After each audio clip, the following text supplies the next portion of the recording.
Hi, and welcome to another episode of PawTube, a pause and read initiative focused on canine health and well-being. Joining me on today's episode is Dubai-based trainer Mena Lopes, and we are going to be discussing a very interesting topic, reliable recall. Training your dogs to come to you when called, despite all distractions and excitement. A very warm welcome to PawTube, Mena. Thank you so much for joining me. Thank you for having me and Ginger. We're very excited to talk to you guys about this topic and just try to help at least one more dog. Absolutely. And we absolutely love Ginger. I have to tell you that. We absolutely love her. Come here. Yes, we couldn't have started the episode without her making a guest appearance. That's for sure. Wow.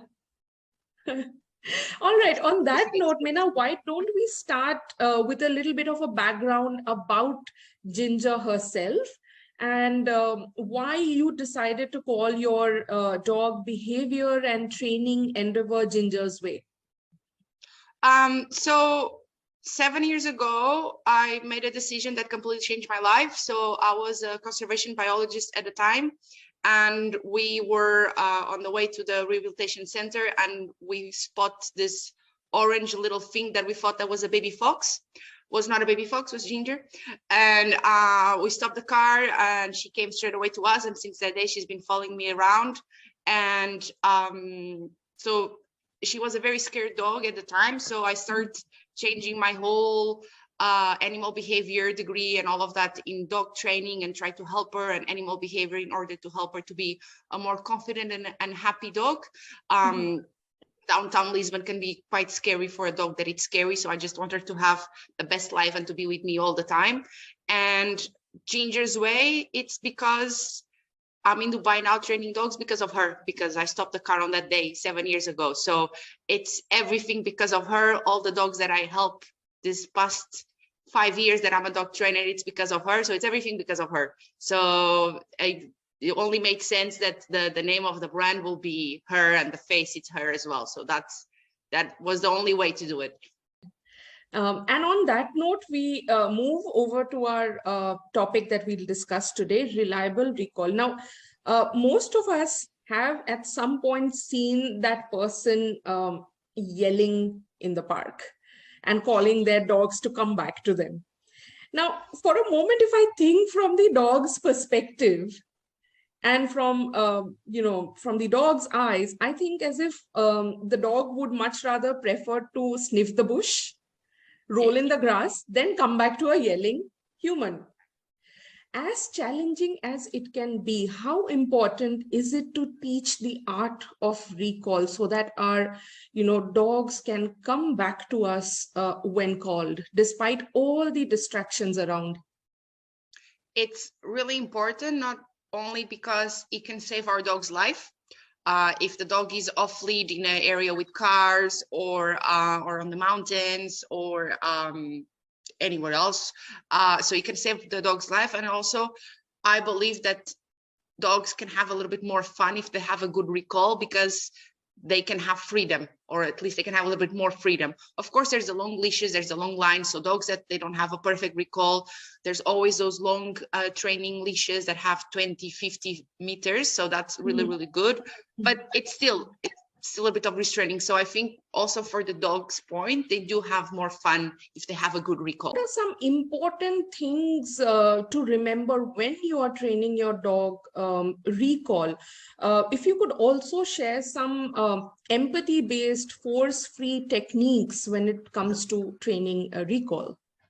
Yeah, so training recall, first of all, when we're training recall, we always need to understand that recall, it's never 100%, as in any other aspect on dog training. Like, we're not 100% good on our jobs every day. So you need to also learn what are the limitations of your dog. With Ginger, her limitations, it's goats. I cannot recall her when there's goats running around. It's impossible. So I know that limitation of her. So she's on the lead on those examples, for example, on those situations. Then little things that you can do is like start creating a very positive association on the dog's name. Okay, so because a lot of times we use our dog's name in a positive or in a negative way. So every now and then he comes like, Ginger, what have you done?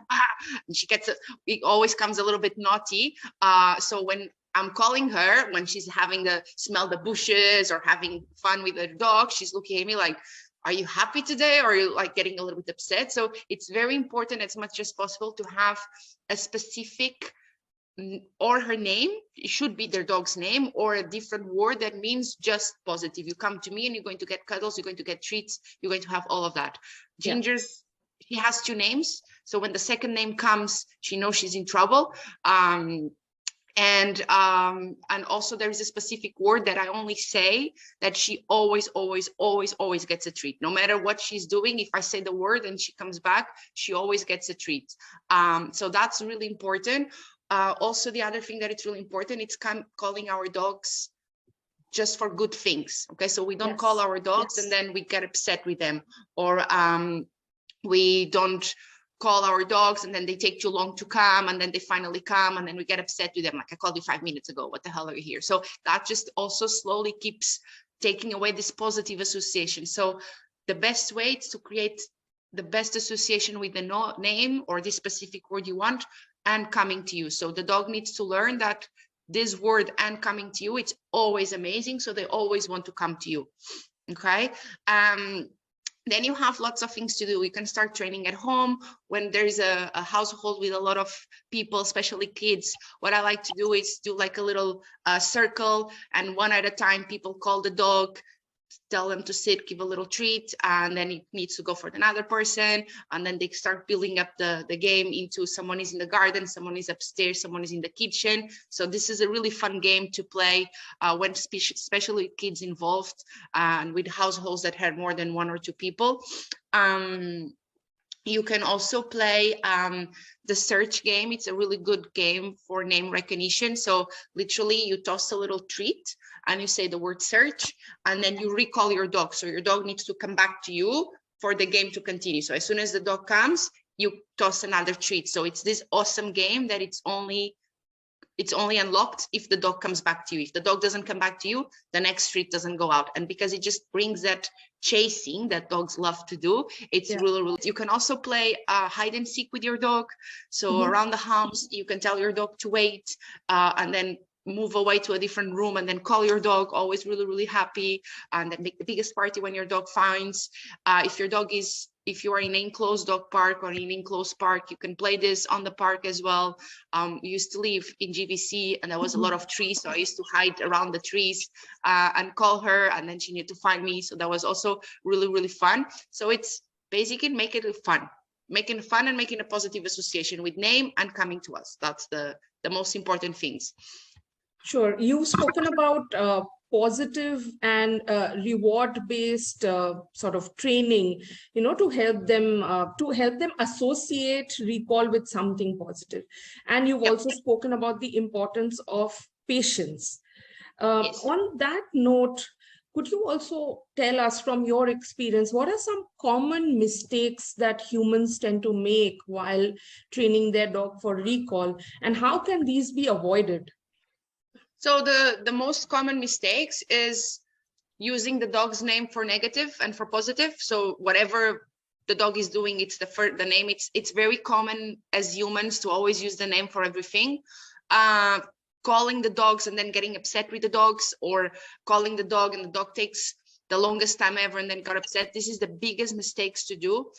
When, for example, we have our dogs in the dog park, or if you're starting to take our dogs off lead to the desert, we tend to only call our dogs when it's time to go home. So dogs are really smart and they learn by association. So they learn that if I'm in the dog park, the only time I get recalled is to put the leash on to go home. So when my owner calls me, I'm not going because I don't want to go home. So it's as easy as you are in the dog park, and every now and then you're calling your dog, give him a treat, go play again. Call the dog, give a treat, go play again. So the dog never knows, is it time to go home or is it not time to go home? So they're really good at finding the loopholes. So we need to make sure we don't let them have loopholes. Okay.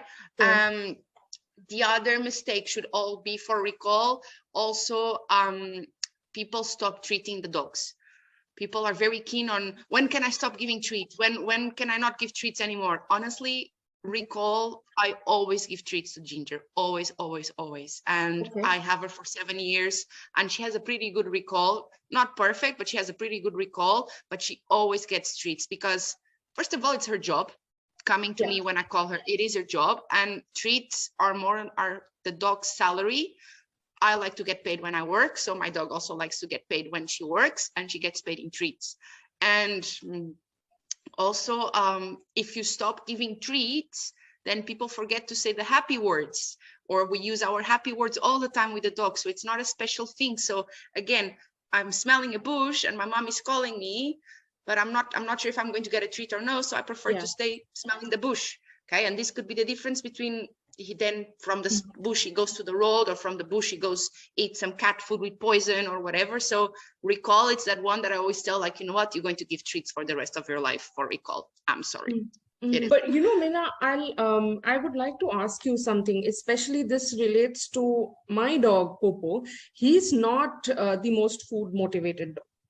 So he has certain times when he associates his boiled chicken hearts as treats, and he doesn't, he will not even take it every time we offer. So he's that kind. He's not at all food motivated. So it's also important to find out what motivates our dogs, right? When even while rewarding. Like he's a very walk motivated dog. Like he really wants to walk. He really wants to sniff. That motivates him the most.